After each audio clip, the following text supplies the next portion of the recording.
Let's see. The main reason I seeked out this show and applied and ended up eventually going was to make a review for you guys. Being Europe's largest anime convention, is it worth traveling internationally with over 1,500 artists to compete with, but also the attendance to match? We expect around 200,000 people attending this year over 3 days. Although the consumer mentality is very different in Europe, I wanted to see how it compared. On the 3rd of June, I took a flight from LAX to Dusseldorf in Germany. A super comfortable 14-hour flight. Nothing tiring or stressful about this at all. And in real time, just like that, we've arrived safely in Dusseldorf. Feeling good, feeling spry, planes aren't scary. Nope, the turbulence didn't bother me at all. One step closer to our destination. The hotel was just a short Uber ride away. Time to get some rest. They can tell. Wait, why isn't he moving? Asad, no! We're struggling to get our Uber now. This guy has been trapped here for 2 hours. It was fine when it was just 2 Asians. You throw one white person into the mix and everything goes to shit. Well, he's not wrong about that. We came to save this boy. I should have stopped in London. I don't know. And after being rescued from the airport, we finally make it to our hotel room. And the lock on the door self-locked. I don't know. We couldn't get in. We tried everything. It didn't work. We sat here for a while. It was pretty devastating. Outside hotel.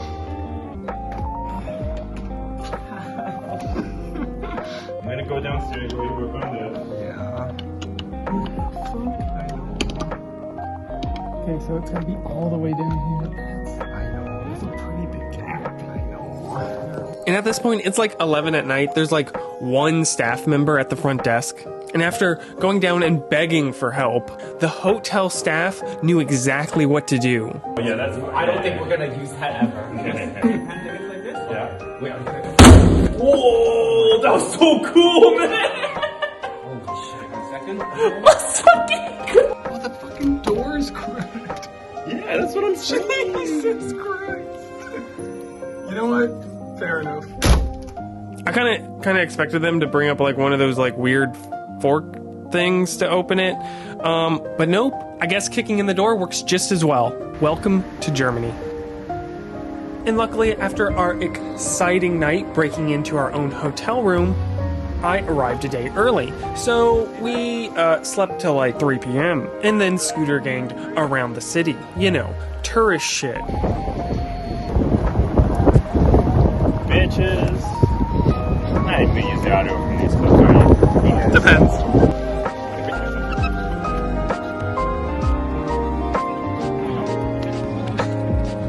The next morning, we roll up to the convention center, which is about 10 minutes away from our hotel room.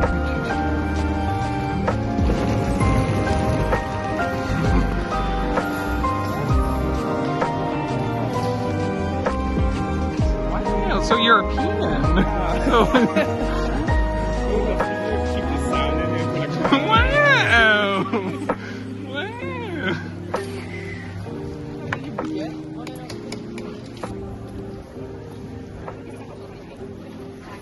So you just need to tighten it to a What are you feeling right now, Tidjil?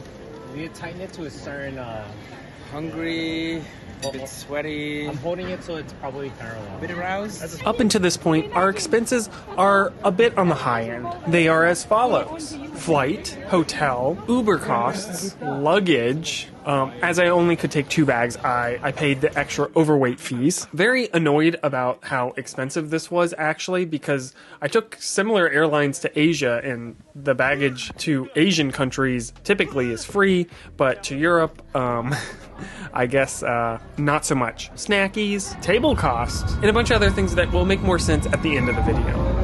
Why can't we have this in America? Do a kickflip! Day 1. Day one went quite well. I'm definitely glad that I hired somebody to help me out at the booth because it was quite a talkative crowd. I would say that people who passed my booth must think that I am a goddamn millionaire because the amount of people who were at my table talk and chat was massive. The amount of people at my booth to buy something, not so much. And now, thank you to everybody who came and visited. I really loved getting to talk to everybody. But as far as, like, economics is concerned, it was a pretty average day. I made about 2,100 euros. And I'll convert this all at the end. Because the euro is not worth the same amount as the US dollar. Today, our expenses were pretty minimal.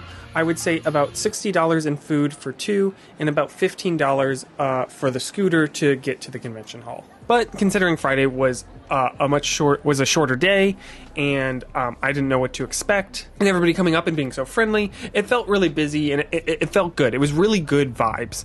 Also, the amount of like new artists I was able to discover here at Dokomi was really cool because I do a lot of U.S. shows, and you end up seeing a lot of the same people over and over, and they're great and all, but at the end of the day, they don't have European accents, and there's just something feels a little elevated. Day 2. So I expected Saturday to go a bit better than Friday. It was a longer day, and Saturday's normally the big sale day in the States. And also, we need to make more than 2,000 euros if we're going to travel across the planet. But funny enough, I kind of abandoned my booth the whole day because of all the new artists that I wanted to discover. I went shopping. Let's take a look-see. So there was this artist, and there was this artist, and then there was this artist, and then I bought one of these, and one of those, and a couple of these, and la la la la la la la la. Fast forward, but after about halfway through the day, I decided I should probably be at my own booth for a bit. 400 euros. Poorer, and it was definitely a bit slower than expected for a show with 200,000 people at it. There definitely was a crowd in the hall. The people were there for sure, but I would say it didn't feel like they were buying, at least not at the rate that I had hoped for a show this large. But a couple people told me that the big buying day at Dokomi was actually Sunday, so I decided not to worry about it too much. We're still making money, not a big deal. So we ended Saturday about 2,300 euros. Normally you want to like double or even triple the Friday, but obviously we just did a little bit over. That's okay, not a big deal. It's okay. It's all about perspective. I'm just remembering those days I was making $7.25 minimum wage in Florida. It's all about perspective. It's all good in this economy. This is fine. This is fine. Our expenses for the day was another $15 in scooter fees and about $150 in food. We went to a fancy place after the show, so that's why that's so much more than it was the day prior. The final day of Dokomi. Sunday was in fact our best day. We did about 3.1k in euros. And honestly, I think with the smaller table in our one little order window, we kind of got bottlenecked on sales, and I think this hurt us over the weekend quite substantially. I think with how big the crowds are and how small our order window was, after a couple people were in front of the booth, people behind them really couldn't see and know if they wanted to stop to purchase anything. And because I was taking sales internationally, I could only accept cash and PayPal. PayPal is not my best friend. It takes a while, it's not very efficient, so that really slowed things down quite a bit. I know a lot of the European artists use this sum up machine. It's kind of like Square here, but from what I could hear, that it was really unreliable for anybody who was using an American bank account, essentially. So we opted out of that and just tried to simplify with cash and stuff. And I think this would have been fine if we had a larger space. But overall, a pretty good day. I noticed this was the day that a lot of artists went out to shop and did art trades. So I really appreciate everybody who came and said hi and visited the booth. It was really great to get to meet so many international artists that I had not had the opportunity of getting to know before. I would say that's the highlight of this event for me. Expenses were as follows: $15 for that scoot, and about $60 for food for two. After convention debrief, I think like any show, If you are the top 10% of artists in a hall, you're going to make money. It doesn't matter where you're at. If you're at a show that has any decent number of attendants and you can break that top 10% or even that top 1%, you can make a lot of money doing conventions in Artist Alley this way. And I think oftentimes people see those numbers and they expect a lot more. But at a show like Dokomi that has over 1,500 artists, it has more artists than Anime Expo. And even though it has more attendance, it's a lot harder to stand out. You're not just competing against the top artists in, say, America, which granted, there's international artists at our shows as well, but there's a lot more here. You're competing against the top artists from all of Europe, where the buying standards are lower and the price expectations are lower. And unless you're local, the expenses are going to be higher. And the effort and energy to get there is going to be a lot higher. So unless you want to go to Germany for vacation, and then this is just kind of an extra on the side or something like that, or you just really love going to conventions and you're not really worried about how much money you're going to profit, then yeah, I think this is a great show. But if you're going to Dokomi just to make bank, then I don't necessarily recommend it. If you're like, oh yeah, I'm top 10% artist, I'm top 1% artist, for sure, I'm going to make lots of money. Well, that's great. Then you're probably in the position where you can do that anywhere. And you don't necessarily have to travel super far for it. So yes, the show is awesome. It's super cool. The vibes are great. It's very unique. Absolutely suggest attending it. But I implore you to set realistic expectations if you're going there to be able to pay your rent or put food on the table, especially if you're a newer artist. And dare I say, especially if you're an older artist who is a little bit out of touch with the way that conventions are evolving. Because I see you guys freaking out in the comments too. But there's still more expenses. I paid Tigil for helping me out at the booth, 500 euros, which is more in USD, converted up on the screen. And then I also paid his hotel, which was another 320 euros. His food was calculated in the daily breakdowns. Uber to the airport was $54. More food, I stayed an extra day, it was another $120. And then luggage back. Luggage back was the same price, except for it was in euros and not USD. So actually it was way more. So it was 175 euros, which is about $200. And I believe that's all my expenses. Unless, of course, you want to talk about production costs. My production cost averages around 25% of what I sell the item for. So if you want a quick estimate, you can take 25% off of the top of my income, and that will kind of give you the cost of production, roughly. Obviously, this will vary for everybody, as what people sell things for and what things cost can vary dramatically. But it's not all else. Let's convert income, which I got in euros, to USD, which is 7,610 euros, which converts into $8,795.65. I was definitely hoping to do a little bit more at the show, but I had a great time. Just don't worry about it. Don't worry about it. Don't worry about it. You're filming, aren't you? Yes. God damn it. No! I think there is a small majority of people who this is viable for, and I think for most people, you can make the same profit from a local convention, even one that isn't necessarily as big, as the expenses racked up very quickly for a travel show of this scale.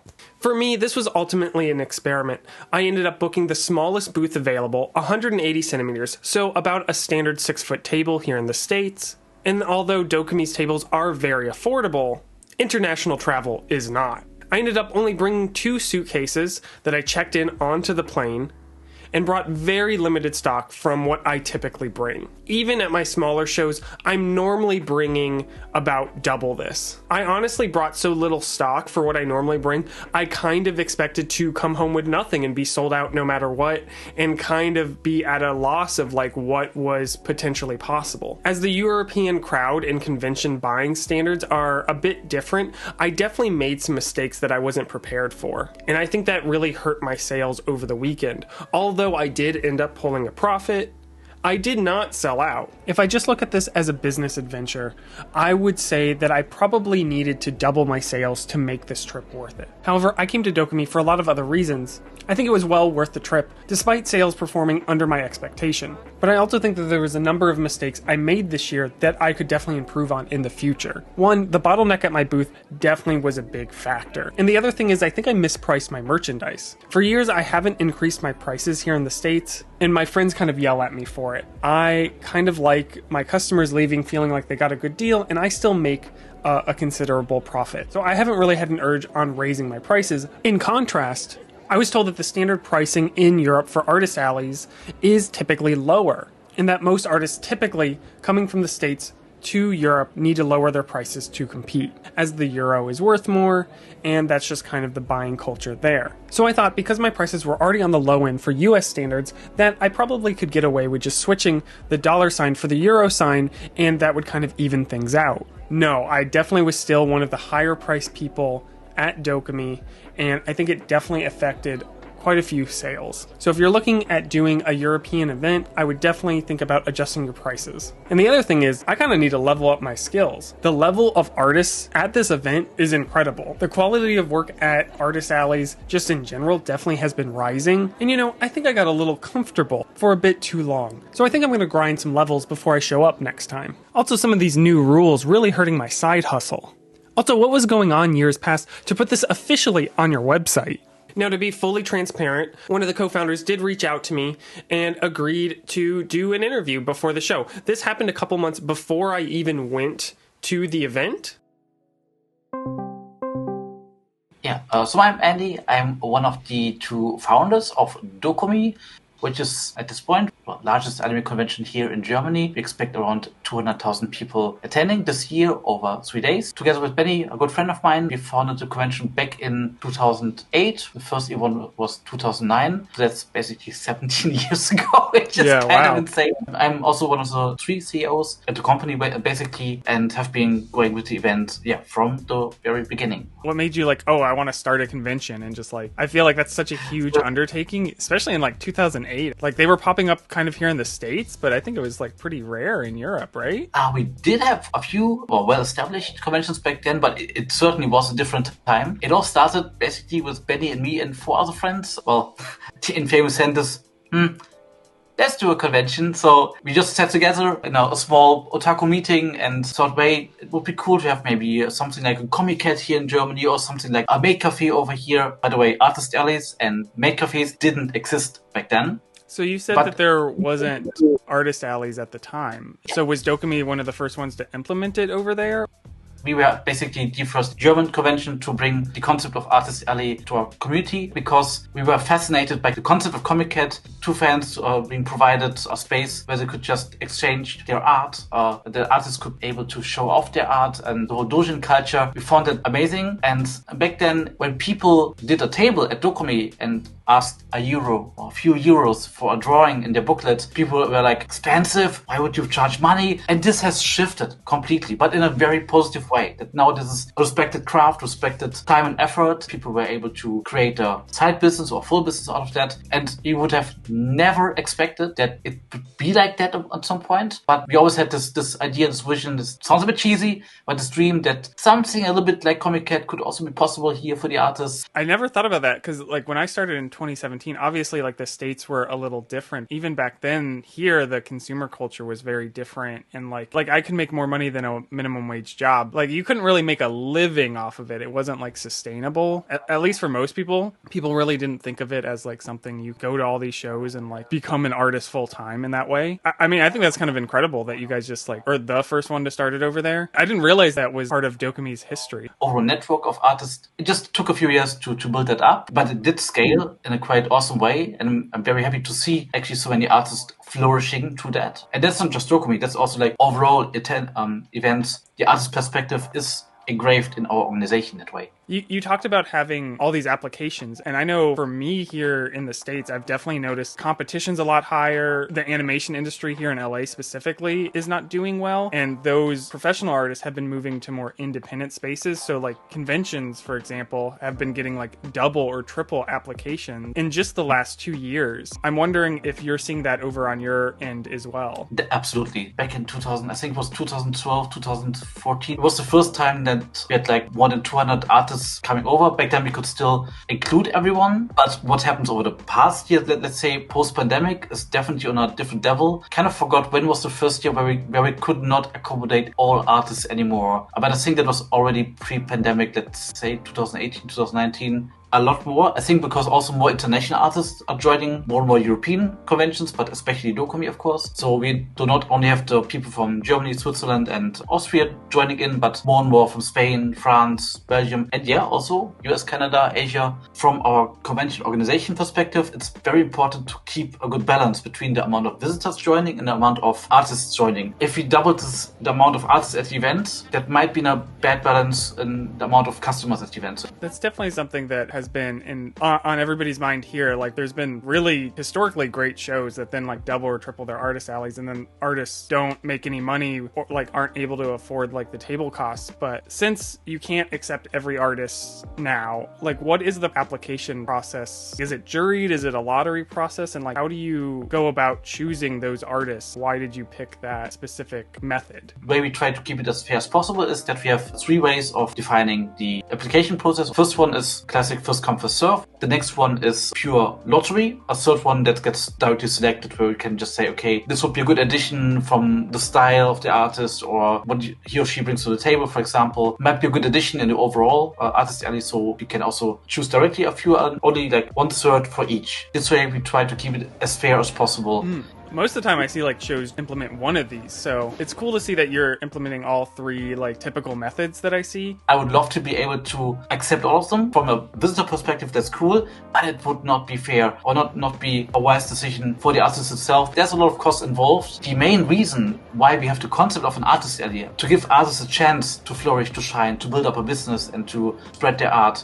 And Artist Alley have basically a discounted price for their booths. It's a lot cheaper to get an Artist Alley table than like a classic exhibitor booth. But why is that the case? First of all, it's the community-driven aspect to give an artist quote-unquote cheap table so they can try out and build something up, spread their work, spread their art and grow from there. But to give the chance at all of building something up, that's the idea behind an Artist Alley, because it's focused on the community. So I have a couple spicy questions that are a little bit more controversial. Or my first question is, there's been a lot of talk about, especially in European cons, criticism of those events allowing like internationals or non-locals in as spaces are limited. I'm wondering how you guys handle that, or like what your stance on that is. So we are absolutely open for all artists from all regions of the world, and actually we do hear a lot of praise or positive comments of people who say, okay, at Dokomi you can find many international artists as well, which might not be at other more local conventions. And when it comes to the aspect that, of course, local artists might also have to compete base-wise with more and more applications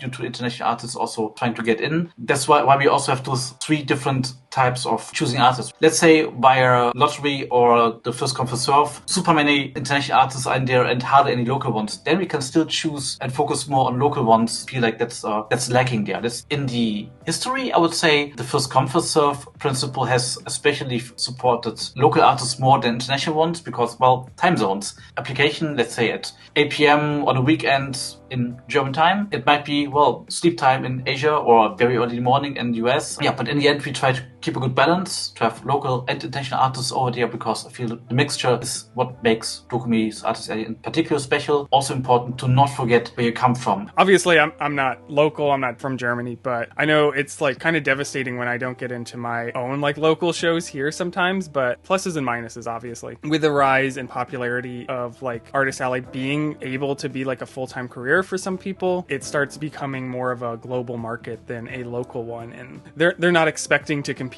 on the global scale. I think that would just be something I would keep in mind if you're like a prospective artist watching this. A lot of artists are very concerned about AI, especially being allowed into like artist alleys or even exhibit halls in some way. Yeah. So I'm wondering what your guys' stance on that that is, and even if you have like a broader stance for like how you think other shows should handle it, or like what you think the best course of action in that regards are. AI art is completely forbidden and not permitted at Dokomi at all, neither in the Artist Alley nor in the exhibitor or vendors hall, for a very simple reason. Well, first of all, our background as an event was always been very focused on artists. Many artists are worried about their livelihood in that regard. I pay a lot of money for artists every single month, and I love supporting them. I'm personally not as worried about the livelihood aspect, because I know there will be always a market for actual artwork. However, there's even a maybe even selfish way of why it makes total sense for us to not allow AI art basically ever, because it would diminish our Artist Alley. And the Artist Alley is one of the most central, most popular aspects of Dokomi. If you consider that at one point, if you allowed it, maybe for 3 years we have like 10% or 30% of art is being mixed in with AI art, it kind of loses its soul. It kind of also loses its appeal. If there's no appeal to go to the Artist Alley anymore because you just see the same slope over and over again, we would destroy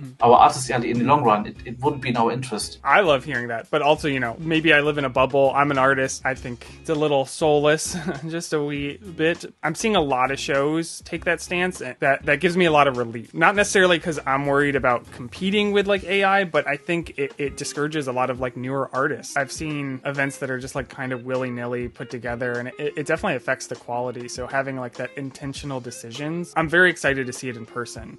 I really want people to stay around and learn, grow, stick with it over a long time, because I see I think that's the best benefit. Dokomi has grown over like just 1 or 2 years. It has been 17 years at this point. So it really makes sense to stay in anything you want to do in the long run. So just keep in mind that like even if you're a super skilled artist, that the marketing aspect is a different skill, one that definitely should be honed accordingly to your goals. So definitely something to keep in mind out there if you're watching. When I started to build like my online following, which definitely gave me some safety nets as an artist, it was actually from going to in-person events. I didn't have a follower count before. The way that I started growing was from going to conventions in 2017 and then onward. After that, it kind of built momentum and things snowball after that a little bit. Obviously, social media right now is struggling a bit, but yeah, I would say you don't need a big following or a big social presence necessarily to be successful as an artist, especially in the independent space if you're interested in like in-person events. I was really impressed with the way that they handle and organize their Artist Alley and their other halls. And honestly, I wish more US shows would implement some of these, as I feel a lot of our bigger shows here in the States are getting a little worse and more lazy with the way that they accept artists into their Artist Alley, which is not only hurting the show, the quality of the show overall, but also maybe potentially making things less and less fair for artists. But nonetheless, if you could like and subscribe to the channel, it goes a long way. It goes a long way. It goes a long way. Those statues have boobs.